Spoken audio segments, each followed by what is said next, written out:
Bueno, bienvenidos a este nuevo capítulo de Entrevistas de Sofá, hoy con Aniol Esteban, director de Fundación Marillas. Teníamos muchas ganas de conocerle en persona.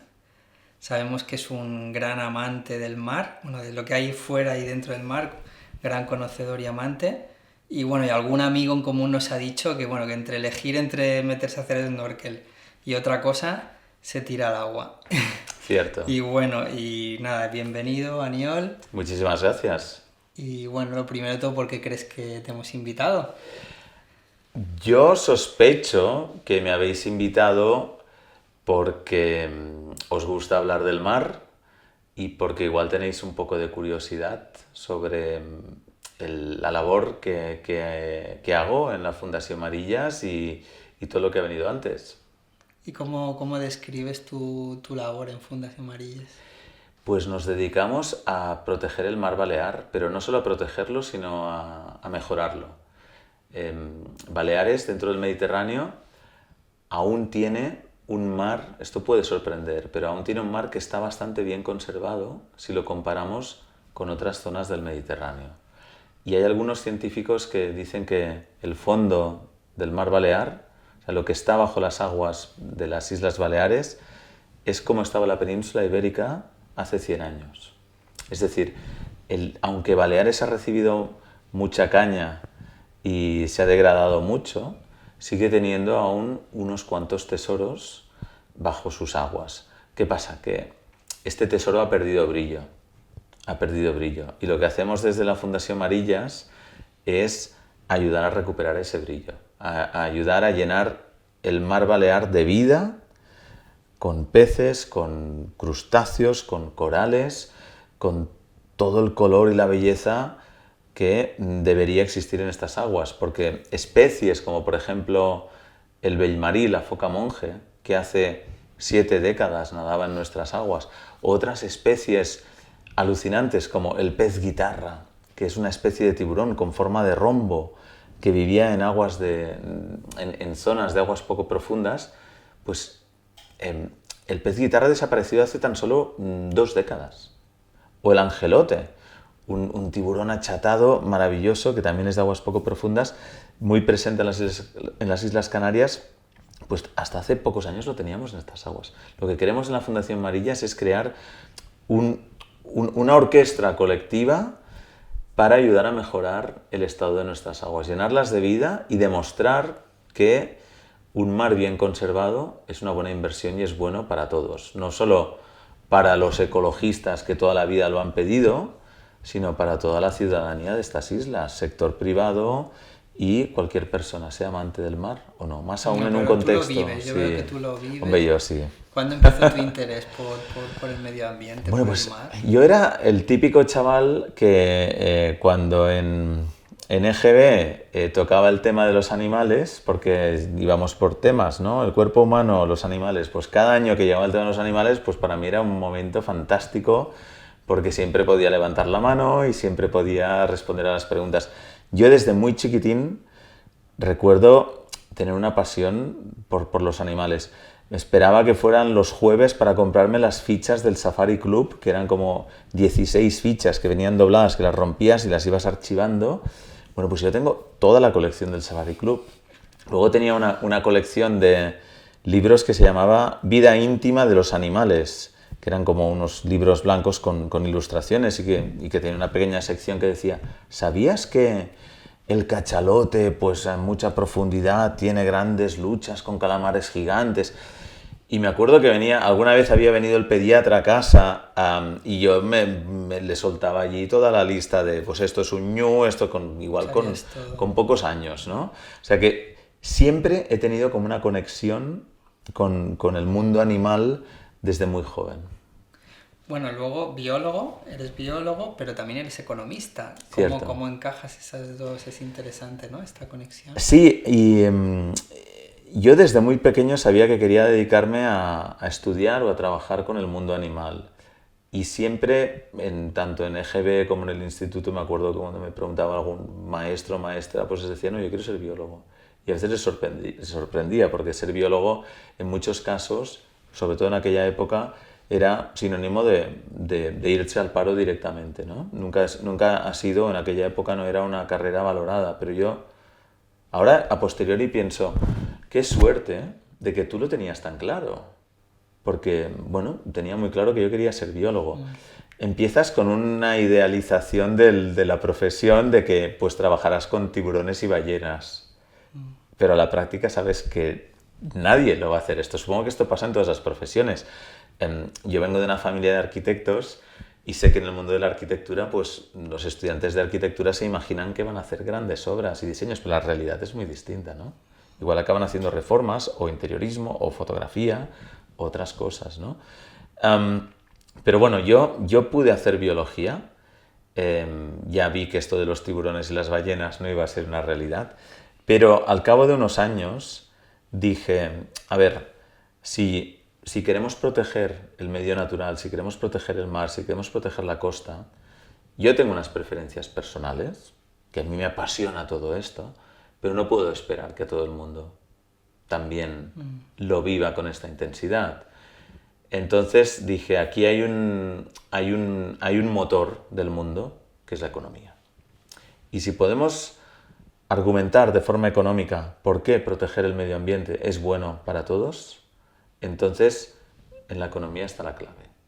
Y esto es lo que me llevó, eran unos 4 años después de haber acabado la carrera, pues me llevó a Londres a estudiar un máster en economía ambiental que ya te ayudaba a conectar un poco esos dos mundos, ¿no?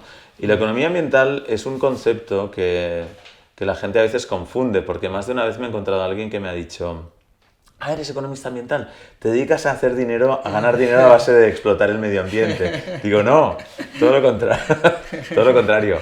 Un economista ambiental se dedica a visibilizar todas aquellas beneficios y costes que ocasionamos en nuestro medio ambiente que la economía convencional no nos muestra, ¿no? Claro. Entonces, esto es un poco lo que me llevó a estudiar economía ambiental y a reconciliar estos dos mundos que están obligados a entenderse. ¿Este podría ser tu punto de inflexión en tu carrera, el descubrir que hay ese punto de conexión o algún punto de inflexión así? Fue un momento importante, creo yo, porque yo creo que podría haberme ido hacia la investigación como tantos otros biólogos o ecólogos, ¿no? Porque si te gusta el tema, pues estudiarlo es apasionante, ¿no? Pero quizás, como soy una persona un poco impaciente, no me vi haciendo un doctorado. Nunca me planteé hacer un doctorado, porque dije, es que yo no me puedo centrar solo en una cosa durante 4 años. Y justo al acabar biología empecé economía en la Facultad de Economía, pero la economía que me estaban enseñando, de que el crecimiento era ilimitado, de que el Producto Interior Bruto era un indicador excelente, me sorprendió. Es más, si compara uno la economía con la biología o con la física o la química o las matemáticas, ostras, es una ciencia que muchas veces es inductiva en lugar de deductiva. ¿Qué quiero decir? Pues que haces una serie de teorías y como estas teorías te dicen y te predicen que las cosas van a ser de una manera, las intentas aplicar a la realidad, cuando el mundo y las otras ciencias funcionan de otra forma. Vamos a ver qué pasa en el mundo y luego extraemos conclusiones, ¿no? Y durante aquellos pocos meses que estuve en la Facultad de Economía me di cuenta de las debilidades de la disciplina en sí mismo, y eso fue igual más punto de inflexión. El estar en aquellas clases con un profesor que nos decía, no, podemos crecer infinitamente. Digo, bueno, pero debe haber algún límite. No, podemos crecer, en teoría podemos crecer, bueno, pero debe haber un límite. Y al final, después de insistir mucho, que me dijera, hombre, sí, los recursos naturales, pero... Y que luego te hablaran de temas como el cambio climático o el calentamiento global como una externalidad. O sea, el mundo es la economía y que esté cambiando el clima del planeta es solo una externalidad, es un daño colateral. ¿Perdón? Está todo conectado. Aquí hay un cambio fundamental que hay que realizar. O sea, no está la economía en el centro y luego la vida a su alrededor. Es al revés. Está la vida y la economía alrededor. Entonces, esto para mí fue un punto de inflexión que dije, no puede ser esto. Quiero conocer mejor cómo funciona esto. Completamente, claro. Igual esa es también tu faceta que tienes ahora para lo que es una fundación, ¿no? Que es conectar patronos, conectar financiación, conectar economía, conectar política, conectar conservación, ¿no? Ahora tienes esa capacidad de entender varios lenguajes, varios dialectos. Es que es importante porque la economía asusta, es un término abstracto que asusta. Todo el mundo se cree que sabe de economía, pero es un término un poco abstracto y confuso, pero es el lenguaje que tiene más, diría yo, impacto o influencia cuando uno habla a nivel global o a nivel político. Y yo creo que es una herramienta esencial para avanzar en objetivos ambientales y en objetivos sociales. Argumentar en términos económicos. También tiene muchísimas debilidades y hay que ser conscientes de ellas, ¿no? Y también tiene muchas limitaciones. Pero sí, la Fundación Marillas quiere hacer del archipiélago balear un referente mundial en conservación marina. Y para conseguir esto necesitamos emplear múltiples herramientas a nuestra disposición. La comunicación es una de ellas. Claro. La comunicación es esencial. La base científica es esencial. Si no hay una base científica sólida, el recorrido que vas a hacer tarde o temprano se va a truncar. No vas a ir muy lejos sin una base científica sólida. Esto es esencial y primordial para nosotros.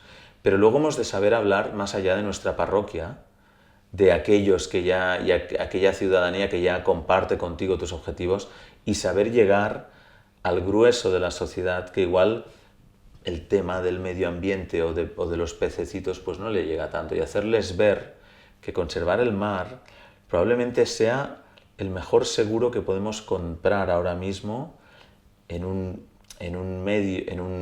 contexto de incertidumbre climática y de grandes incertidumbres de cómo nos va a impactar el calentamiento del planeta y del mar, que no olvidemos que el mar cada año sufre unos cuantos incendios, pues explicar a la gente que proteger el mar es el mejor seguro para garantizar el futuro de su calidad de vida y para garantizar el futuro de sectores económicos tan importantes como el turismo, la náutica o la pesca, que son 3 sectores clave para las Islas Baleares.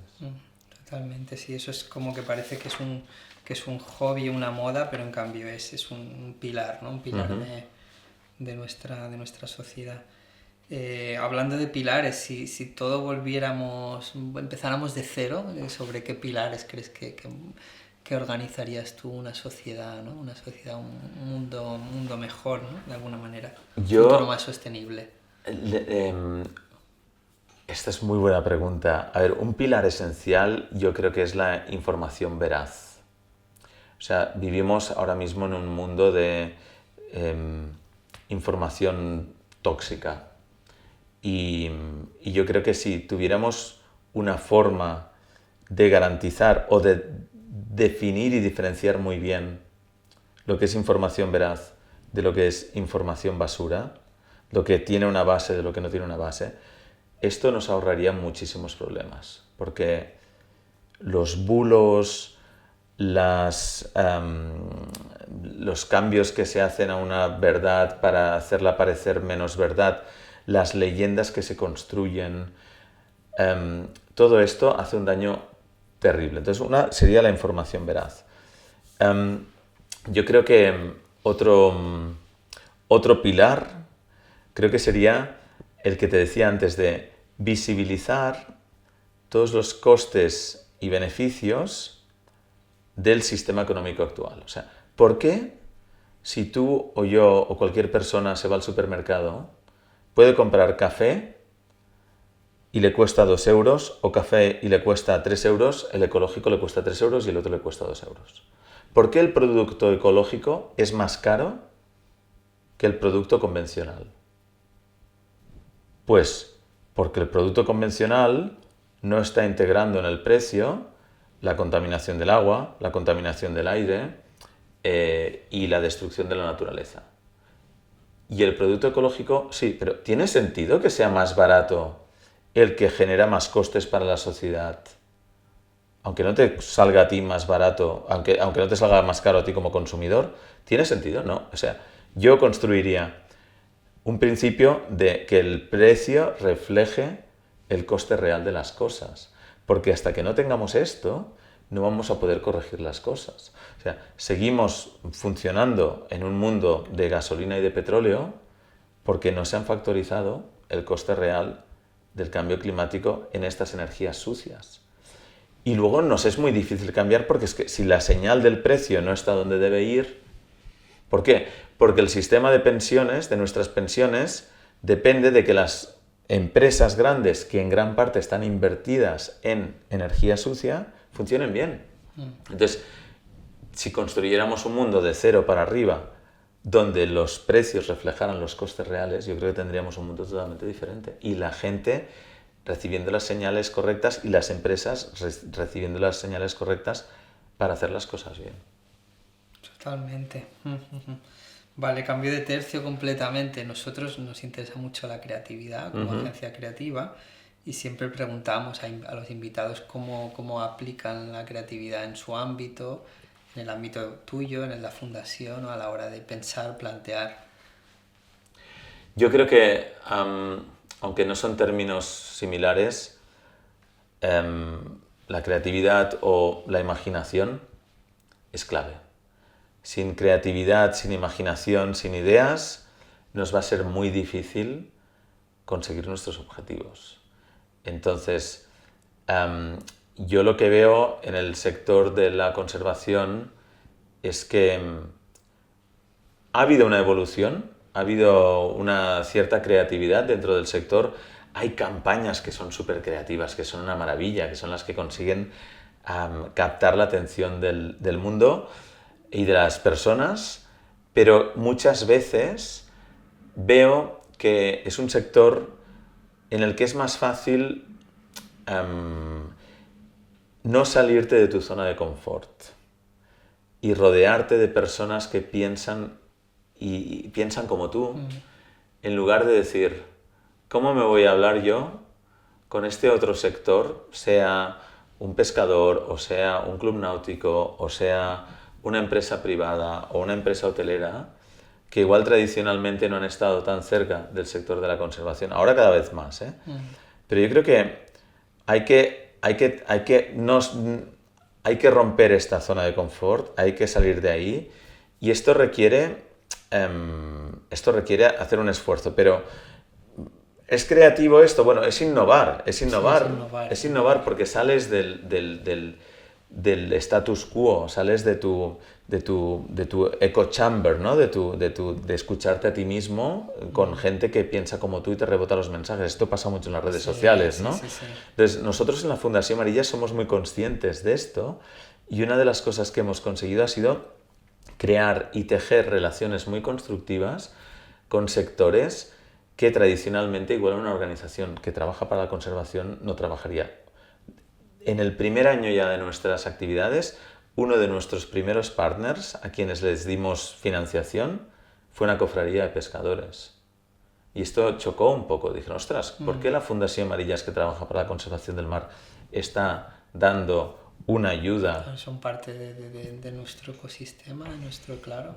Pero ahí estábamos. Y luego hemos conseguido establecer una relación y un diálogo con el sector privado, con el sector hotelero, con el sector turismo, que desde mi perspectiva creo que es el mejor jugador de fútbol que tenemos, pero que sigue sentado en el banquillo para conservar el mar, ¿no? O sea, tenemos un equipo y el mejor jugador es el sector del turismo para conseguir meter goles y proteger el mar Balear. Pero sigue sentado un poco en el banquillo. Se ha puesto a calentar ya en la banda, ha empezado a hacer algunas cositas, pero aún no ha salido al campo a jugar bien. Claro. Pero volviendo a la creatividad, yo creo que hay muchos ejemplos de... O sea, si queremos llegar a público que no está... a quien no le llega y quien no le toca el tema del medio marino, hemos de buscar otras formas. Y el arte, la imagen, el sonido, ahí hay toda una dimensión que el sector de la conservación no ha acabado de explorar, que puede ayudarte a conectar con muchísima gente. Claro, al final piensa que somos personas, todos, en el ámbito que sea, que tenemos emociones, y esta pasión que tú estás transmitiendo todo el rato hay que llegar a conectarla con esas personas, sean del sector que sean, y desde ahí traerles, ¿no? A tu... Exacto. Al final es una cuestión, son ventas. O sea, al final, de alguna manera, una fundación tiene que vender también, porque tiene que llegar a ese, ¿no?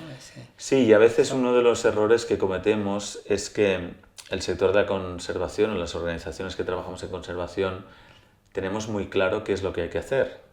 Y entonces podríamos pecar de arrogantes yendo a los demás a decirles, es que tú estás equivocado o tú estás equivocada porque piensas así, piensas así y deberías pensar así. Entonces, una de las cosas que hemos de hacer diferente es escuchar y ponernos en el punto de partida en donde están esos actores. Está el otro.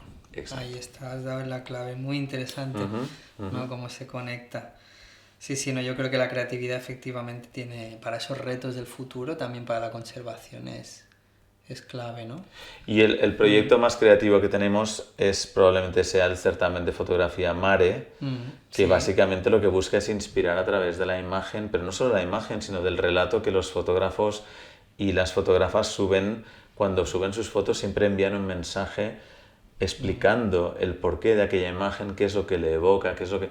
Y las exposiciones de Mare son mucho más que fotografías, ¿no? Entonces, es un pequeño ejemplo de sacar a la luz aquello que está bajo el agua, porque el mar, no olvidemos, es una barrera física, o sea, no podemos respirar bajo el agua, con lo cual ya hay gente que le da miedo meterse en el agua.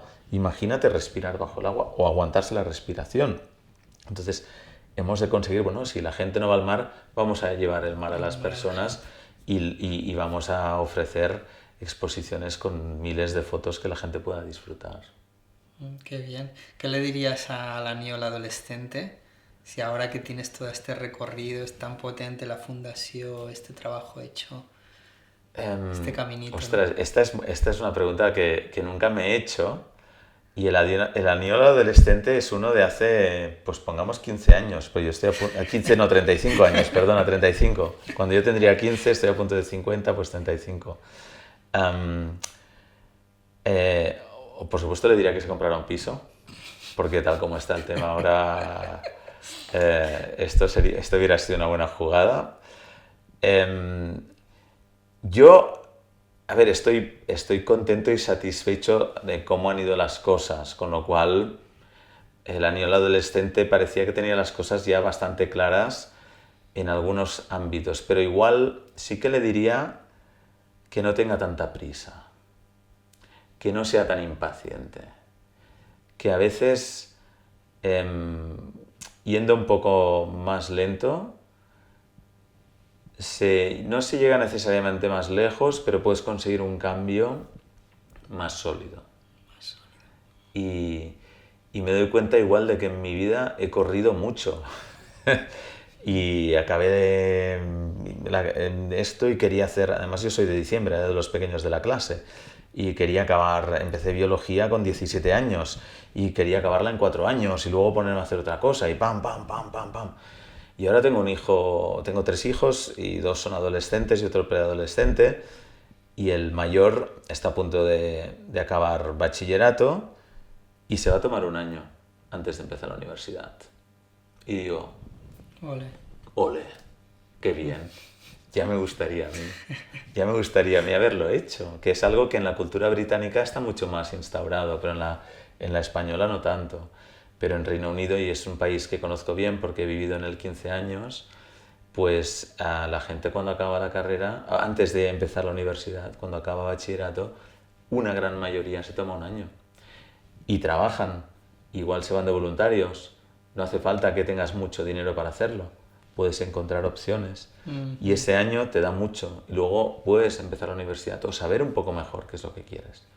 Y esto yo creo que es una formación que igual en España una cultura que igual no la hemos acabado de instaurar tanto, ¿no? Pero creo que es bueno, sobre todo a una edad 17, 18, 16, en los que es muy normal que no tengas las cosas claras. Muy bien, sí, te diría también que nos dieras algún referente, alguna recomendación, algo que te haya impactado, que te haya cambiado, que te haya inspirado. Un libro, una película... A mí tengo unos referentes que son muy clásicos, ¿no? Que son Jacques Cousteau en su día, el descubridor de los mares, fue una persona que a mí me inspiró mucho y sus documentales, aunque sé que gran parte de ellos han sido criticados porque luego hizo unas prácticas que ahora serían totalmente abusivas e inaceptables, pero no dejó de ser una persona que abrió el mar a muchas personas.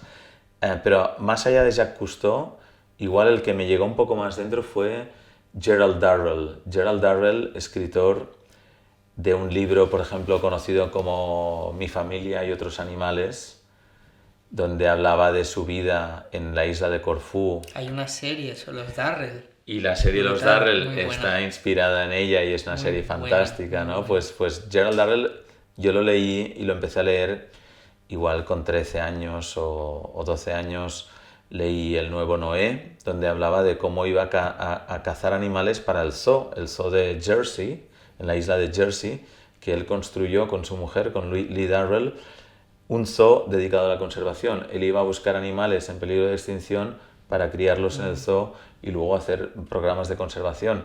Y este libro, El Nuevo Noé, explicaba todas las triquiñuelas que se inventaban para cazar estos animales vivos. Animales que ya casi no estaban presentes en el medio. Y tenías que ser muy, muy, muy bueno en hacer esto, ¿no? Este libro yo creo que me marcó más de lo que soy consciente. Y a partir de ahí empecé a leer muchos libros de Gerald Darrell. Y en el instituto, en Barcelona, en primero de BUP, fue cuando conecté con quien es y sigue siendo y ha sido mi gran amigo Toni Llobet, que es un ilustrador naturalista. Y con Toni conectamos en el momento en que yo tuve que salir a hacer una presentación de ¿Quin llibre has llegit? ¿Qué libro has leído? En catalán, y hablé de uno de Gerald Darrell. Y entonces vino inmediatamente y me dijo, ¡ostras! A este chaval también le gustan los libros de Gerald Darrell. Bueno, pues, y Toni ha sido una persona muy importante en mi vida, porque es una persona que me ha abierto los ojos al mundo de la naturaleza, porque él es un naturalista, pero bueno, es como un pequeño Gerald Darrell en sí mismo, pero de las comarcas de Girona, bueno, Barcelona primero y de Girona y de l'Empordà después, ¿no? Y con él, bueno, somos muy amigos, hemos aprendido mucho. Muchas de las ilustraciones de cosas que hemos hecho en la Fundación Marillas las ha hecho él, no porque sea mi amigo, sino porque es de los mejores ilustradores naturalistas que existen en este mundo. Y fue esta conexión, ¿no?, de leer este libro, el que igual en aquel momento en el que uno es una esponja y se tejen esas amistades tan fuertes en el instituto, con 14 años, pues que nos ha dado muchos años de amistad y de grandes experiencias viendo y disfrutando la naturaleza. Qué bien, qué chulo. Bueno, por último, ¿cómo puede hacer nuestra audiencia para seguir a la Fundación? ¿Qué pueden hacer? ¿Cómo pueden contactar, saber más de ti, de tu trabajo desde la Fundación? Hay muchísima información sobre la Fundación en nuestra página web, www.marilles.org. Marillas, no Miralles, que es un nombre que siempre nos confunden, 1 de cada 10. Allí hay mucha información para quien quiera realmente investigar y leer y buscar muchos de los proyectos que hemos financiado. Luego, por supuesto, tenemos un excelente equipo de comunicación con 2 grandes profesionales inteligentes y entretenidas, que son Marina y Margalida, que lideran toda nuestra comunicación en redes sociales y que tienen mucha, bueno, pues a través de las redes sociales, sea en LinkedIn o en X o en Instagram o en Facebook, podrán encontrar información de proyectos, de iniciativas, de actividades y también de opinión. Porque uno de los roles que jugamos nosotros es ayudar a crear un poco de opinión y ayudar a crear un poco de estructura y de marco lógico. De claridad. Y de claridad, porque es que somos todos granitos de arena que intentamos contribuir hacia el mismo objetivo, ¿no? Y Marillas es uno más de ellos. Y yo creo que nuestro rol muchas veces está en ayudar a crear un poquito de estructura entre todos los granos de arena que están por allí haciendo cosas, haciendo trabajo, pues dar un marco de decir, bueno, es que si todo esto lo sumamos, todo esto lo estamos haciendo aquí y allí, porque esto nos permite llegar hacia allí, que es donde queremos ir todos. Qué bien, pues espero que la gente que nos sigue se conecte, pueda colaborar con vosotros y hacer un poco, o sea, sumarse, ¿no?, a ese granito de arena. Y bueno, mil gracias por venir. Ha sido un placer, ya sabéis dónde estamos y esperamos a todas las personas que estén interesadas, pues ya saben dónde estamos. Encantados de de animar a la gente a acercarse al mar y a meter la cabeza bajo el agua, que como decías al principio, yo creo que es lo mejor que se puede hacer, unas gafas y un tubo y uno ya es feliz. Ya está, sí, sí. Yo también lo practico. Es Pues un día nos vamos. una pasada. Gracias, Aniol. A vosotros.